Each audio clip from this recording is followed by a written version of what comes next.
बिस्मिल्लाहिर्रहमानिर्रहीम, अस्सलाम वालेकुम। मार्केट व्यू 360 के प्रोग्राम में आप सबको खुशामदीद कहती हूँ। नाज़रीन, आज का हमारा मार्केट का जो प्रोग्राम है वो बहुत ही ख़ास होने वाला है, क्योंकि आज हमारे साथ जो मेहमान मौजूद हैं वो आपके और मेरे दोनों के ही पसंदीदा हैं, जिनकी बातों को आप लोग सुनना पसंद करते हैं, जिनको आप लोग सुनना पसंद करते हैं। तो आइए उनसे पूछते हैं, मार्केट में जो अभी करंट कंडीशन में जो मसले आ रहे हैं, IMF से मुज़ाकरात क्लियर नहीं हो पा रहे, वो डिले पे डिले क्यों होते जा रहे हैं, तो आइए इनसे बात करते हैं। हमारे साथ मौजूद हैं ज़फ़र मोती सर और अफरोज़ मर्चेंट सर। उनसे हम पूछते हैं मार्केट की करंट कंडीशंस के बारे में और मसलों के बारे में। अस्सलाम वालेकुम सर। सर कैसे हैं आप? बिल्कुल सर अस्सलाम वालेकुम, आप कैसे हैं? अल्लाह के शुक्र। सर, अभी एक चीज़ मार्केट में ये बहुत ज़्यादा देखने में आ रही है कि वॉल्यूम जो है हमारे मार्केट के वो श्रिंक होते जा रहे हैं। इसके पीछे सबसे बड़ी वजह आप क्या देखते हैं? देखिए, ये बहुत ही ख़तरनाक बात है। रुपी टर्म में जो श्रिंकेज हो रही है, और वो ये शो कर रही है कि अभी तक जो फॉरेन फंड्स के इन्वेस्टर्स हैं वो मार्केट में एक्टिव नहीं हुए, और अभी भी उनको यही डर है कि 16% FED लगाने के बाद डॉलर रुपये की पैरिटी इधर स्टेबल नहीं रहेगी। अगर वो डर उनका रहेगा तो वो आएंगे नहीं, चाहे हम फ्रंटियर इंडेक्स में हो चाहे इन इमर्जिंग मार्केट के इंडेक्स में हो। हम एक्सपेक्ट कर रहे थे कि न्यू ईयर की छुट्टियाँ, क्रिसमस की छुट्टियों के फ़ौरन बाद ये लोग एक्टिवेट हो गए, और उस टाइम डॉलर रुपये की पैरिटी भी अब स्टेबल लग रही थी। लेकिन इनका ना आना, रुपी टर्म में यहाँ पर श्रिंकेज होना, और मैं आज को इंडेक्सेशन कर रहा था कि 71 की वॉर के बाद जब नेशनलाइजेशन हुई और यहाँ वॉल्यूम श्रिंक हो गए, बल्कि ट्रेड ऑलमोस्ट ख़त्म हो गई। अगर वही एरा को आप आज के स्टैंडर्ड से देखें तो वही एरा अभी चल रहा है। 5-6 अरब रुपए का काम जो है ये हमारे पीक टाइमिंग में 2005-06 में पहले 15 मिनट में होता था। जो पहले 15 मिनट, 1 घंटा जो होता था 15 मिनट से 1 आवर के, उसके बीच में होता था। हम लोगों का 25-30 अरब रुपए का रुपी टर्म में काम पर डे होना कोई मामूली बात थी, और जब पीक लेवल आए थे तो 50 अरब, 60 अरब, ये भी हमने फिगर्स देखे। अब यहाँ पर 200 ब्रोकरेज हाउस बैठे हैं, 5-6 अरब का शेयर का काम है, बड़ी अच्छी स्क्रिप्ट है, 5 के PE मल्टीपल मिल रही है, लेकिन बायर कोई नहीं है। तो ये यही शो कर रहा है कि सेलर खड़ा है, सेलिंग प्रेशर है, लेकिन डिमांड की साइड से कोई डिमांड नहीं आ रही है। जबकि ऐसे स्क्रिप्ट्स हैं जिनके पे आउट इतने अच्छे हैं जो हमने पिछले 10 साल से नहीं देखे। अच्छा सर, मुझे आप बताइए कि मार्केट में जो है वो इन्वेस्टर्स की तादाद वैसे ही बहुत कम है, और मज़ीद इन मसलों की वजह से इन्वेस्टर जो है वो वापस मुड़ जाते हैं, स्टॉक मार्केट की तरफ रुख नहीं करते, और जो नए आने वाले इन्वेस्टर्स होते हैं तो उनके लिए यही एक खदशा ही काफ़ी होता है मार्केट में इन्वेस्टमेंट ना करने के लिए। कि मार्केट की जो सूरत हाल दुनिया को दिखाई जाती हैं, जो अफवाहें उड़ रही होती हैं, और जो उसमें काफ़ी बातें सच भी होती हैं, तो कैसे मार्केट में इन्वेस्टर्स की तादाद बढ़ेगी, लोगों का ट्रस्ट बढ़ेगा? देखिए, I totally agree with Zafar भाई's व्यूज़, और आज मेरे लिए बहुत खुशी का दिन है कि मुझे ज़फ़र भाई के साथ मुझे आप इंटरव्यू में बुलाए हैं। It's an honour for me, क्योंकि इस मार्केट में हमने कैपिटल मार्केट और इकोनॉमी में जो सीखा है वो हमने ज़फ़र भाई को सुन के सीखा है। तो really I am very happy. और जो ये बात करें ज़फ़र भाई, आज हमारा 5 अरब का वॉल्यूम हो गया है रेडी टर्नओवर में, और हमारा 35 अरब का 15 साल पहले डेली एवरेज हमारा टर्नओवर था।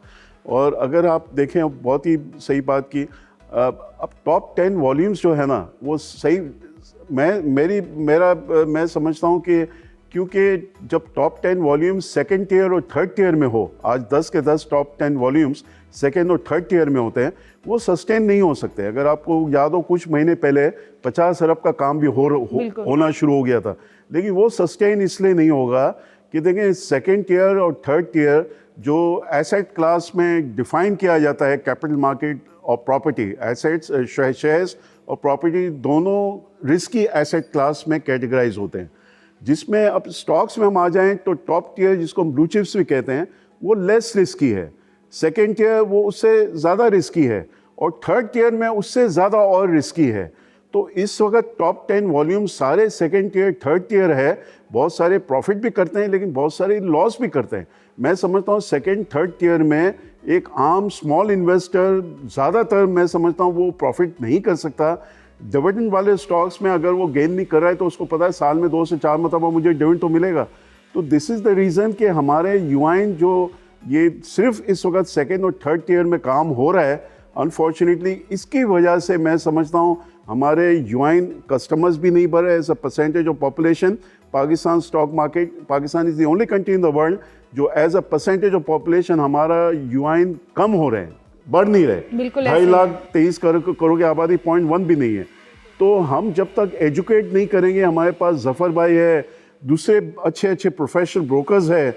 मैं तो यहाँ तक मैं हमारे PSX के MD साहब को कहूँगा कि और स्टॉक ब्रोकर्स एसोसिएशन के कि रोज़ाना एक 4 से 5 सेशन लें, जिसमें आई एम श्योर हम जफ़र भाई को रिक्वेस्ट कर सकते हैं, हम एक वॉलंटरी क्लास ले सकते हैं, उनको बताएं प्राइस अर्निंग्स मल्टीपल्स क्या होता है। 5 की PE में 75 साल में सिर्फ 3 दफ़ा मार्केट ट्रेड की है और आज वो ट्रेड कर रही है। एक 98 में जब ये न्यूक्लियर ब्लास्ट हुआ था, एक 2008 में और आज। तो इतनी सस्ती मार्केट है। हम ब्लू चिप्स की हम लोगों को ट्रेनिंग ही नहीं दे रहे हैं। मीडिया का भी बड़ा होता है कि टॉप 10 वॉल्यूम्स के अलावा प्राइस अर्निंग्स, जो अर्निंग्स और डिविडेंड अनाउंस हो रहे हैं, 75 साल में ऐसी कंपनियां हैं जो हाईएस्ट अर्निंग्स अब इस क्वार्टर में अनाउंस कर रहे हैं। तो वो भी बताया जाए और हम जैसे लोग वो सेशन लें ताकि हम लोगों को एजुकेट करें। मेरा ये सजेशन है। सर आप क्या इस पर, जैसे उन्होंने कहा कि इस तरह के सेशंस होने चाहिए जिससे सिखा सकें लोगों को, मार्केट के फंडामेंटल्स बता सकें, तो आप इस पर क्या कहते हैं कि अभी तक ये स्टेप क्यों नहीं उठाया गया? देखिए, ये स्टेप के 2 वजह हैं। एक तो वजह ये है कि अच्छी अच्छी यूनिवर्सिटीज़ में भी स्टॉक मार्केट को समझाने सिखाने की कैपेसिटी भी नहीं है, कैपेबिलिटी भी नहीं है। मैं लेक्चर सर्किट पे था, लम्स पर भी मैंने लेक्चर दिए हैं, वहाँ जो IBA में भी और जाबिस्ट में भी, तो वहाँ पर जो क्वेश्चनर बच्चे पूछते हैं ना, बड़े बेसिक होते हैं। बिल्कुल। और वो जो है, इसमें कुछ यूनिवर्सिटियाँ तो ऐसी हैं कि उनको लिंगो भी कराची स्टॉक एक्सचेंज की नहीं आती। जो लिंगो है ना, वो पूरी की पूरी 500 साल पुरानी स्टॉक एक्सचेंजेस हैं, वही की लैंग्वेज अभी भी यूज़ की जाती है। चाहे वो नेदरलैंड की हो, लंदन स्टॉक एक्सचेंज हो, न्यूयॉर्क स्टॉक एक्सचेंज हो, उसी लिंगो पर हम चल रहे हैं। अब अगर वो लिंगो पर, उस लैंग्वेज पर ही उनका अबूर नहीं है तो कैसे करेंगे? अब जब हम लोग इवनिंग में IBM में पढ़ रहे थे तो सब प्रोफेशनल लड़के लड़कियां आते थे उसमें, तो डॉक्टर वहाब महरूम जो थे वो उनको बाकायदा कहते थे कि आप खुदा के लिए बिजनेस रिकॉर्डर पढ़ना शुरू करो, EBR डॉन का पढ़ना शुरू करो, तो आपको बेसिक नॉलेज हो। जिस कंपनियों में आप काम कर रहे हो as a engineer, as a doctor, as a lawyer, तो वो कंपनियों के भी आपको पता चलेगा कि वो कंपनियां किस लेवल की स्ट्रेंथ रखती हैं, कहाँ कहाँ वीकनेसेस रखती हैं। अब यहाँ पर जब सेमिनार्स होने के शुरू हुए थे, पिछले कुछ MDs ने कोशिश की, तो वो सिर्फ कराची को, लाहौर को, इस्लामाबाद को, दुबई को टारगेट करते थे। असल टारगेट आपको उस एरिया में करना है जहाँ पर पढ़े लिखे लोग हैं लेकिन उनको स्टॉक का पता ही नहीं है। अब इंटीरियर सिंध पूरा कोई जाने को तैयार नहीं था। अच्छा, आप छोटे उस टाइम सिटीज़ थे, गुजरांवाला, सियालकोट, उसमें जाने को तैयार नहीं। अच्छा, आप पेशावर, कोयटा जैसे बड़े शहर हैं, चलो उस शहरों में लोगों का इंटरेस्ट भी है क्योंकि उन्होंने खुद अपनी कंपनियों, अपने सामने सुई गैसेस की कंपनियों को ग्रोथ करते देखा है। उन्होंने खुद अपने सामने OGDC की फाउंडिंग्स देखी हैं, डिस्कवरीज देखी हैं, उनको बड़ा इंथुजियास्ट है, बताने वाला कोई नहीं।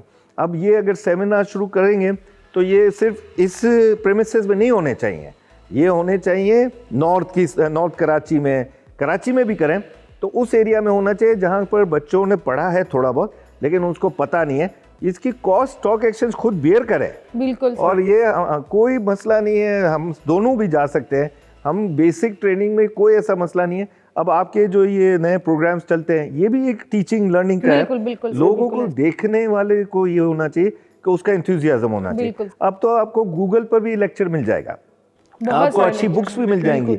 आप ये अखबार पढ़ने वाले लोगों को अगर कहें कि भाई आपको डिफ़िकल्टी होगी, ये मैं नहीं कह रहा हूँ कि बहुत आसान होगा बिजनेस रिकॉर्डर को पढ़ना या बहुत आसान होगा EBR पढ़ना डॉन का, लेकिन वो डिफ़िकल्टीज के बाद ही आप समझोगे। अब जो सेकंड टायर, थर्ड टायर की स्क्रिप्ट की बात कर रहे हैं, ये शो कर रहा है कि स्मॉल इन्वेस्टर है, उसके पास इतने फंडिंग भी नहीं है कि टॉप टायर की वो स्क्रिप्ट ले सके, पे आउट के 7 वाली स्क्रिप्ट ले सके, 5 के PE मल्टीपल वाली स्क्रिप्ट ले सके। उसके पास वो वही ले सकते थे जो बिग फंड्स आने के थे, वो आए नहीं है, तो हमारे वॉल्यूम श्रिंक हो गए, जिससे प्राइस डिस्कवरी और मार्केट की डेप्थ पर बहुत बड़ा इफेक्ट पड़ा। बिल्कुल ऐसे ही है। अच्छा सर, अभी रिसेंटली ये भी हुआ है कि मिनी बजट के आने के बाद काफ़ी सेक्टर्स, काफ़ी कंपनीज पे बहुत असर पड़ा है, ऐसा क्यों हुआ? देखिए वो मिनी बजट पहले तो ना होता रहा बिल्कुल। कि भाई आएगा कि नहीं आएगा। बड़ी डिफ़िकल्टी से जब ये बजट पास हुआ तो कैपिटल मार्केट में एक पॉजिटिव समझा गया कि चलो मिनी बजट पास हो गया, इसका मतलब गवर्नमेंट स्टेबल है और ये महंगाई का दौर आएगा ज़रूर, लेकिन ये महंगाई का दौर को एक्सेप्टेंस हो गई।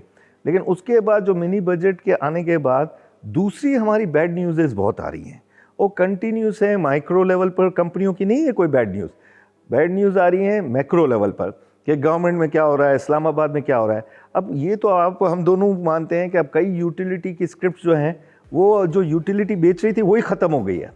वो गैस नहीं है तो वो गैस के शेयर का क्या करेंगे, हम अचार डालेंगे, क्या करेंगे।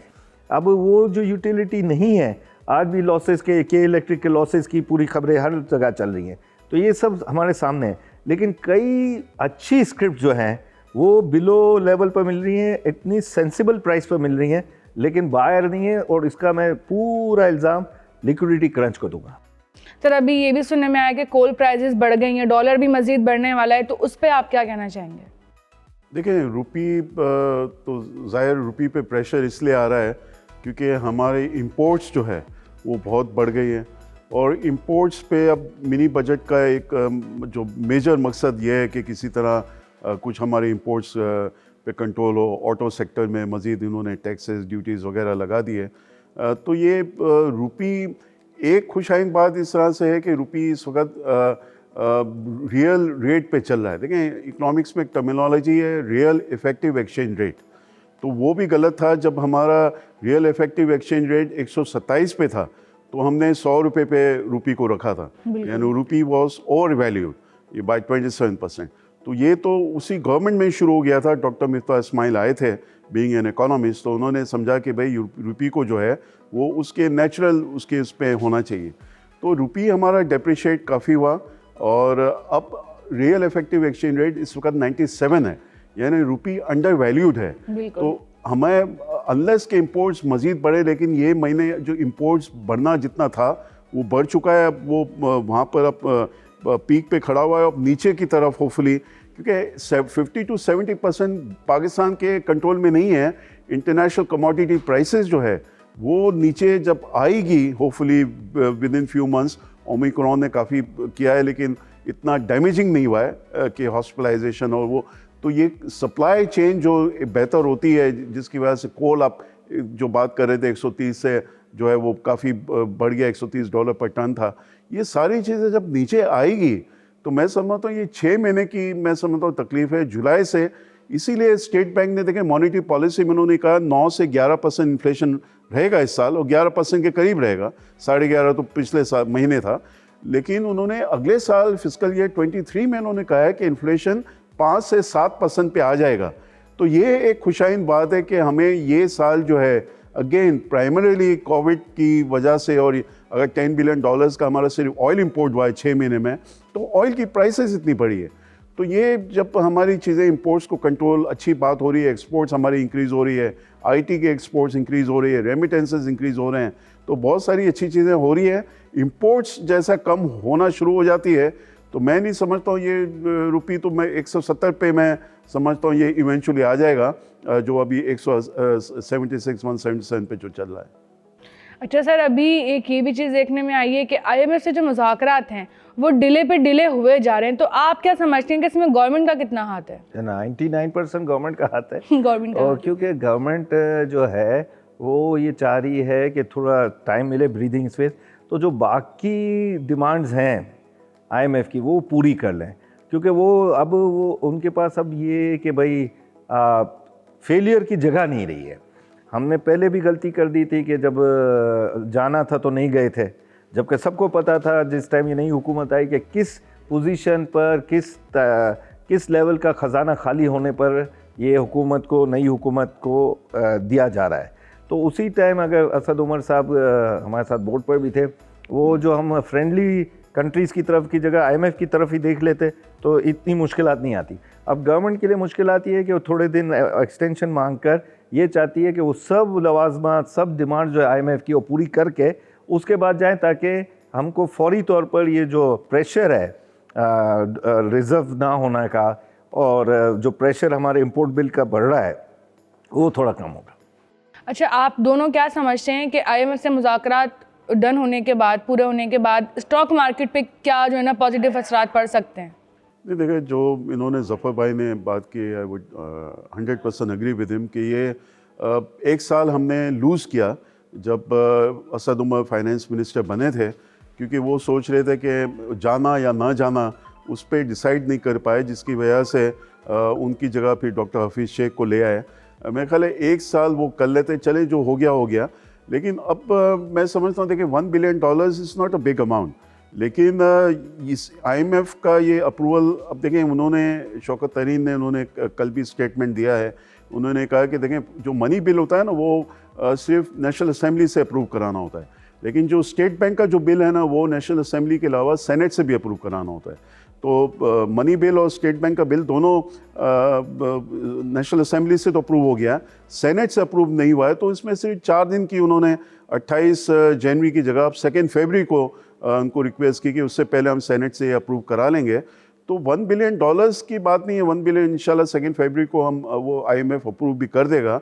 लेकिन हमें जो मल्टीलैटरल एजेंसीज जो है, इसमें वर्ल्ड बैंक है, एशियन डेवलपमेंट बैंक है, लोगों को कॉन्फिडेंस आएगा कि हाँ भाई, ये मज़ीद हमें, अगर सुकूक का भी जैसा $1 बिलियन तो बहुत हाई रेट पे हमने लिया, 7.95% पे, लेकिन बाकी हमें जो मल्टीलैटरल एजेंसीज की जो लोन होती है ना, वो बहुत सॉफ्ट टर्म्स होती है। एक तो रीपेमेंट पीरियड बहुत ज़्यादा होता है, 20 साल 30 साल, और इंटरेस्ट होता है 2.5% 3%। तो ये हमें IMF में जाने से हमारे पास कोई और ऑप्शन नहीं है। तो IMF का ये जाना, मैं समझता हूँ, मार्केट के लिए, इकोनॉमी के लिए बेहतर होगा। अच्छा, अभी इन फ्यूचर ये भी सुनने में आ रहा है कि ओमिक्रॉन की वजह से अगर लॉकडाउन लग गया तो फिर क्या सूरत हाल होगी ग्लोबली और स्टॉक मार्केट की? देखिए, ओमिक्रॉन का लॉकडाउन अब डिफरेंट टाइप का लॉकडाउन है। ये फर्स्ट वेव वाला लॉकडाउन नहीं है। जो अभी बात कर रहे थे अफरोज़ भाई के, एक टाइम था कि 50 अरब रुपए का भी रोज़ काम हो रहा था, वो कोविड के टाइम पर ही हो रहा था। अच्छा, ठीक है ना। तो अब ये है, इसकी लॉकडाउन मुझे इतना नहीं लगता कि इतना हार्श हो, इतना सख्त हो। लेकिन ये है कि ये अभी जो कई लोग ये भी कह रहे हैं कि अगर ये परेशान को ना होगी ये वेरिएंट भी, तो फिर मुश्किलात आएंगी। लेकिन आप देखिए, इंटरनेशनली भी इसको इतना ज़्यादा सीरियस नहीं लिया जा रहा, और मुझे नहीं लगता कि लॉकडाउन होगा। अगर लॉकडाउन हुआ भी तो ये स्मार्ट लॉकडाउन कुछ एरिया में होगा, कुछ एरिया, वो बात मुझे नहीं लगती कि टोटल स्कूल बंद हो जाए या इंस्टीट्यूशंस बंद हो जाए या टाइमिंग बंद हो जाए। ऐसा पूरे दुनिया ने नहीं किया, तो हम कहाँ करेंगे। ठीक। अच्छा, अभी न्यू इन्वेस्टर्स के लिए मार्केट का रुख करना कैसा रहेगा? आप दोनों अपनी अपनी राय इस पर बताएं, क्योंकि न्यू इन्वेस्टर्स, अभी मार्केट में वॉल्यूम वैसे ही नहीं हो, पुराने इन्वेस्टर्स भी जो है उनकी तादाद भी कम होती जा रही है। तो ऐसे वक्त में एक नया इंसान, जो नया इन्वेस्टर होता है, वो कैसे मार्केट में कदम रखे? उसके लिए तो अब सबसे अच्छा है कि सबसे चीप उसको मार्केट मिल रही है। उसके लिए सबसे अच्छा है कि अब इतना ब्रोकरेज हाउसेज और इतने फुर्सत में हैं, इतने रेस्ट कर रहे हैं कि वो स्टाफ भी इनको केटर कर सकता है, ब्रोकरेज हाउस भी केटर कर सक रहे हैं, नए अकाउंट खोलने के लिए वो फैसिलिटेट भी हो रहे हैं। इस दफ़ा थोड़े रेगुलेटर भी प्रोएक्टिव हुआ है कि नए अकाउंट्स खुलें। पता चल रहा है कि ये जो टाइम फ्रेम होता है नए अकाउंट खोलने का, वो भी कम करने की कोशिश कर रहे हैं, नए सॉफ्टवेयर भी ला रहे हैं। वो सब चीज़ें नए बंदे के लिए बेनिफिशरी है कि उसको 5 के P मल्टीपल पर शेयर मिल रहे हैं और अच्छे शेयर मिल रहे हैं। अगर उसके पास रकम कम भी है तो भी वो फर्स्ट टायर के स्क्रिप्ट से काम करे, ताकि उसको डिविडेंड और पे आउट और ये सब जो इसके फैसिलिटेशन है वो इसको मिलना शुरू हो जाए, तो फिर उसका कॉन्फिडेंस बढ़ेगा, तो फिर ज़्यादा रकम लगाएगा वो। सर, आप क्या कहते हैं कि नए इन्वेस्टर को अगर वो आए मार्केट में, तो कौन कौन से सेक्टर्स ऐसे हैं जिसमें उसको स्टार्टिंग में इन्वेस्टमेंट करनी चाहिए? देखिए, हम थोड़ा सा वो मोहतात और वो कहते हैं ना, रिस्क अवर्सिव और कंजर्वेटिव हमारा अप्रोच रहा है हमेशा। तो हम तो इवन स्मॉल इन्वेस्टर्स को भी हम कहते हैं कि ऐसे आप, ठीक है, जितनी आपकी कैपेसिटी है उस किस्म के आप ब्लू चिप्स लें। बैंकिंग सेक्टर हमें बहुत अच्छा लगता है, हैवीली अंडर वैल्यूड। हम किसी बैंक का नाम लेना नहीं चाह रहे, लेकिन अब एक बैंक में आपको बताऊं कि पिछले 80 साल में 35 अरब का प्रॉफिट किया था, वो 300 से ऊपर क्रॉस किया था, और इस साल वो तकरीबन 40 अरब का उसका प्रॉफिट होने वाला है। आज वो 125 रुपये में आपको मिल रहा है। ये सारे ब्लू चिप्स इतने हैवीली अंडर वैल्यूड है क्योंकि फॉरेनर्स ने $7 बिलियन की इनकी होल्डिंग थी, $5 बिलियन पिछले 5 साल में बेचे, अब $2 बिलियन रह गए। तो वो फॉरेनर्स मोस्टली ब्लू चिप्स में ही लेते थे, और ये अच्छे जो 15-20 टॉप कंपनीज जो होती हैं उसी में उनका इन्वेस्टमेंट था। तो वो कुछ अपनी एक स्ट्रेटेजिक वजह से कुछ कंट्रीज से एग्जिट हुए, not because of the profitability और अर्निंग्स और डिविडेंड। अब जैसा जफर भाई बताया, हमारे फ्रंटियर मार्केट के लोग आए नहीं हैं। हम फ्रंटियर मार्केट में 1 दिसंबर को आ गए हैं, फ्रंटियर वाले आए नहीं, नया साल शुरू हुआ है। अब फ्रंटियर मार्केट मैं समझता हूँ इवेंचुअली ये लोग आएंगे, हमारा रुपी में स्टेबलाइजेशन हो जाए। नेक्स्ट मंथ FATF की मीटिंग है, अल्लाह करे हमें FATF से निजात मिले और IMF की लोन हो जाएगी। तो फ्रंटियर मार्केट अगर आते हैं और होपफुली आएंगे तो आपको ये मार्केट P5 पे नहीं मिलेगी, 5 से 6 पे भी जाए तो आप देखें 20% मार्केट बढ़ सकती है। हिस्टोरिकली 8 से 10 की PE पे मार्केट ट्रेड की है। तो मैं तो समझता हूँ यही टाइम है लोगों को आना कि इस वक्त आप इन्वेस्ट करें। और आप, मैं नहीं समझता हूँ कि इससे नीचे PE पे तो गई नहीं मार्केट 75 साल में, तो लॉस के चांसेस ऑलमोस्ट ज़ीरो है। बिल्कुल ज़ीरो तो हम नहीं कह सकते, ऑलमोस्ट ज़ीरो है जी। ठीक है sir, thank you so much. आप दोनों से बात करके बहुत अच्छा लगा और हमारे जो देखने वाले हमारे जो लोग हैं उनको भी आज की वीडियो बहुत पसंद आई, क्योंकि आज की वीडियो में मैं समझती हूँ कि बहुत सी ऐसी बातें हैं जो लोगों को सुनकर बहुत कुछ पता चलेगा स्टॉक मार्केट के हवाले से। और जहाँ पर बात आती है आप दोनों की, स्पेशली सर आपकी, तो फिर लोगों को मानना ही पड़ता है जब आप बोलते हैं तो। और आप बोलते भी वही हैं जो हकीकत होती है, ये सबसे बड़ी बात होती है। तो इंशाल्लाह उम्मीद करती हूँ कि आपको भी आज का प्रोग्राम पसंद आया होगा और आपको इस प्रोग्राम से बहुत कुछ सीखने को मिला होगा। इंशाल्लाह आपसे फिर मुलाकात होगी एक नए टॉपिक के साथ, एक नई वीडियो में। तब तक के लिए अपनी होस्ट को इजाज़त दीजिए। अल्लाह हाफिज़।